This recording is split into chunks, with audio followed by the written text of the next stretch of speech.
बिस्मिल्लाहिर्रहमानिर्रहीम। आज की बात में हम बात करेंगे एक ऐसी शख्सियत हैं जो हाल हयात हैं। वो हमारे न सिर्फ इस सूबे के लिए बल्कि पूरे मुल्क के लिए बाइस फ़ख्र हैं, मगर उनकी इतनी शोहरत नहीं है, आम आदमियों को पता नहीं है कि वो कितना बड़ा सरमाया है। इस वक्त उनकी उम्र 85 प्लस है, 85 साल से ज़्यादा हैं और बहुत सी उनकी शख्सियत के गोशे हैं। सबसे पहला उनका तारुफ जो है वो सहाफ़त का है। सहाफ़ी रहे हैं। सिंध की सबसे बड़ी अखबार जो इस वक्त काविश मानी जाती है, मगर उससे पहले बरसात के नाम से उन्होंने अखबार निकाली थी और बहुत बड़े राइटर्स को उन्होंने हायर किया था। सिंध के लतीफ़ सानी जिन्हें कहा जाता है शेख हयात साहब, उन्हें उन्होंने एडिटर मुकर्रर किया था और उसके बाद बहुत बड़े नाम थे और उन्होंने ये पहली रिवायत डाली थी कि उस अखबार में उन्होंने सरमाया दिया था, पैसा दिया था, जो लिखते थे लिखारियों को, राइटर्स को देते थे, कॉलमिस्ट को। और उसके अलावा दूसरा ट्रेंड शुरू किया था कि जो नुमाइंदे हैं, उन्होंने कहा कि कब तक ये मुख्तारकार और एसपी से पैसे लेते रहेंगे, जब तक ये पैसे लेते रहेंगे तो उन्हीं के गुन गाएंगे। तो एक आम नुमाइंदे को, अखबारी रिपोर्टर्स को भी उन्होंने पैसे दिए थे। उसके बाद बिज़नेस में बड़ा नाम किया। शाहीन इंडस्ट्री के नाम से इंडस्ट्री थी और दूसरा बड़ा गोशा यही था कि हाईवे पे जो आप आजकल होटल देख रहे हैं, ये मिडवे के नाम से पहला होटल हाईवे पे उन्होंने निकाला था। उसके बाद अल हबीब और दूसरे भी चेन निकली थी। उसके अलावा कराची में, सिंध में सुपर स्टोर का कॉन्सेप्ट उन्होंने दिया था। पहला सुपर स्टोर तारिक रोड पर निकाला था और उसके बाद सारे होलसेलर को होलसेल के दामों में उन्होंने ये ट्रेंड दिया था कि यहाँ से ख़रीदें और इस तरह ये चेंज होता है। अब ये तो हो गई बिज़नेस की बातें। उसके अलावा सियासत में रहे, मंझे हुए इंसान रहे, सेनेटर बने थे और उस पर बहुत गहरी नज़र थी। मगर उससे बड़ा तारफ़ कुछ और है।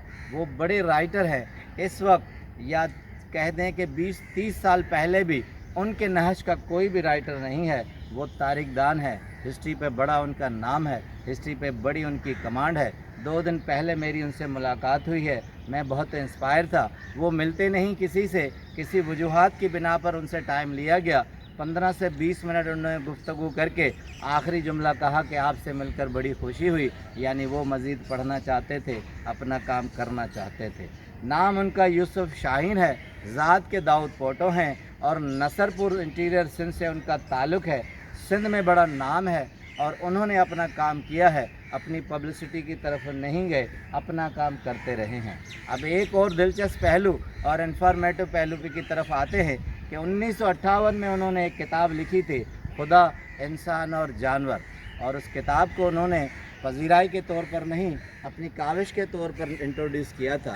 और वहीं एक इंडियन प्रोड्यूसर उनके गांव के थे, उनसे मुलाकातें होती थी। कहते हैं कि मुझे बड़ी हैरत हुई कि जब मैं अपने बेटे के पास अमेरिका गया तो वहाँ मेरे उसी किताब पर पीके फिल्म बनी थी और सारा थीम उसी का था कि एक शख्स ऊपर से आता है, सियारे से आता है, यहाँ ज़मीन पर देखता है कि लोग नफ़रतों में बटे हुए हैं, ज़ात पात में बटे हुए हैं, ज़बानें सबकी मुख्तलिफ हैं और वो कबाइल में अलग अलग हैं, उनके मज़हब और अक़ीदे अलग अलग हैं। ये सारा थीम लेकर पीके फ़िल्म बनाई गई जो दुनिया में बड़ी धूम हुई। ये दरअसल यूसुफ शाहीन साहब की किताब थी, खुदा, इंसान और जानवर। उसके बाद आते हैं दूसरी तरफ कि इस वक्त उनकी 26 किताबें हैं।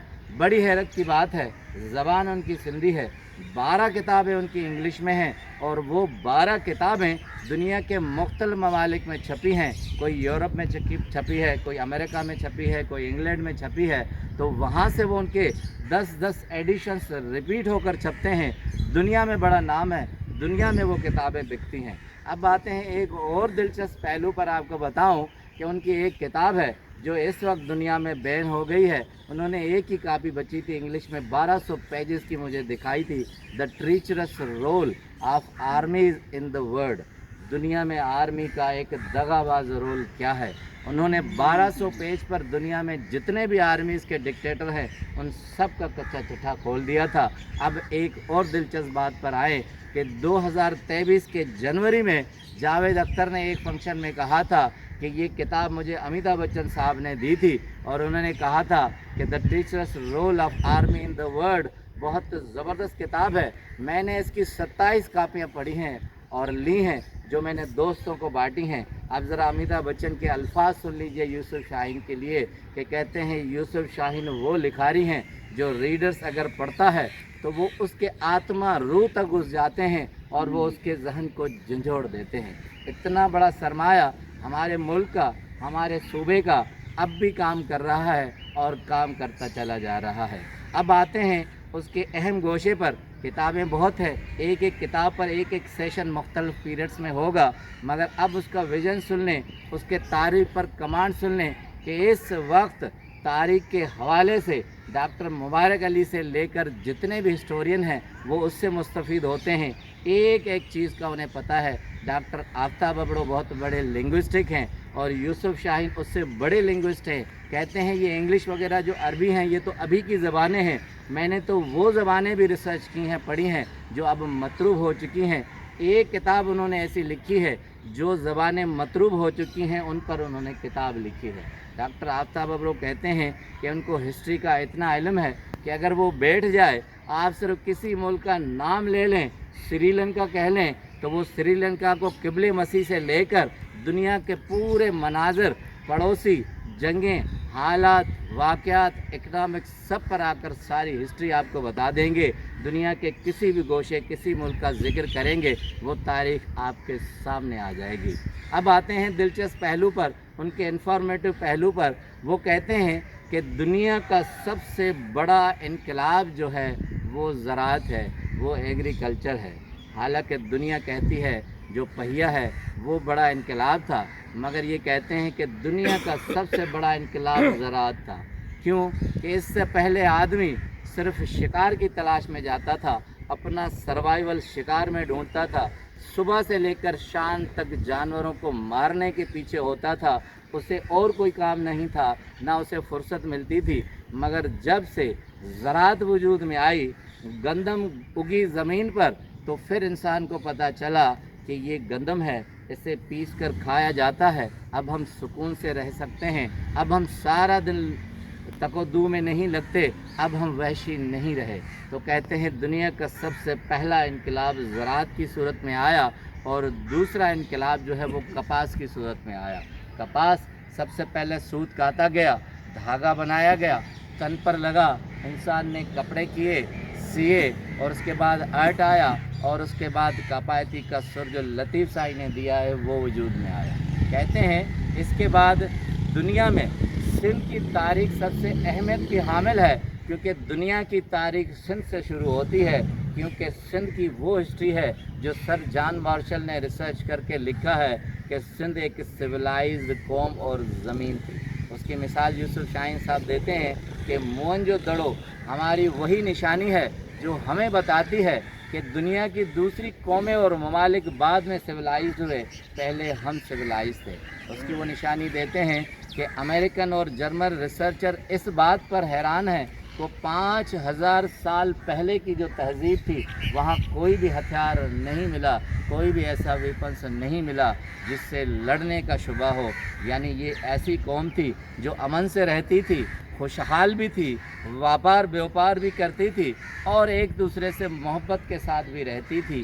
یہ ایسی نشانی ہے جو دنیا آج تک اس پر حیران ہے. کہتے ہیں 6 فٹ زمین کی موئنجو دڑو میں ایک نالی سیوریج ملی ہے, یعنی شہر کا سارا پانی 6 فٹ دور جا کے نکلتا تھا. ایسا نظام سیوریج کا آج تک نہیں آیا کہ پورے شہر کا ایک گندا پانی ایک ساتھ مل کر شہر سے باہر جائے. یہ سویلائزڈ قوم کی نشانی ہے. کہتے ہیں کہ موئنجو دڑو دنیا کو انہوں نے بتایا کہ آپ امن سے رہ سکتے ہیں, جنگ سے نہیں رہ سکتے. ان کی ایک کتاب ہے جو میں میٹرک میں تھا, وہ سب پڑھی تھی, سر سے گزر گئی تھی, کنکیورر آف دا ورلڈ, یعنی فاتحوں کی دنیا. جب میں نے ان سے ذکر کیا, کہا کہ دنیا میں کوئی بھی ایسا رورل نہیں آیا جو جبر سے نہ آیا ہو.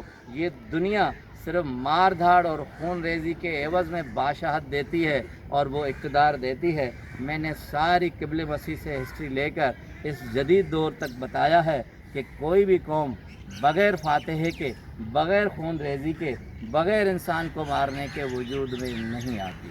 اب آتے ہیں یوسف شاہین کے اس آخری مرحلے پر. شخصیت کے بہت بڑے خاصے ہیں.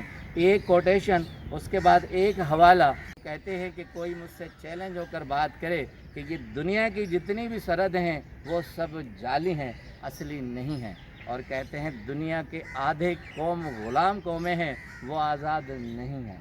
अब जब उनसे एक इंटरव्यू में पूछा गया कि 85 साल की ज़ईफ़ी में आपकी क्या रूटीन है, तो वो कहते हैं मैं घर में अकेला होता हूँ, बच्चे सारे बाहर मुल्क में हैं, मैं रात को 8 बजे से लिखना शुरू करता हूँ और सुबह 5 बजे तक पढ़ता और लिखता हूँ। यही मेरा काम है, यही मेरा मकसद है। अब खूबसूरत कोटेशन यूसुफ शाहीन साहब की, वो कहते हैं कि अगर शेर से लड़ना हो तो कुत्ते को कभी भी लाठी मत मारें। अगर आपकी ज़िंदगी का बड़ा मकसद हो तो इन छोटी छोटी बातों पर वक्त ज़ाया मत कीजिए। तब जब आप शेर का सोचेंगे, शेर से हमले की तैयारी करेंगे, तो ज़िंदगी में आप बड़े मकसद पाएंगे। आपका बहुत बहुत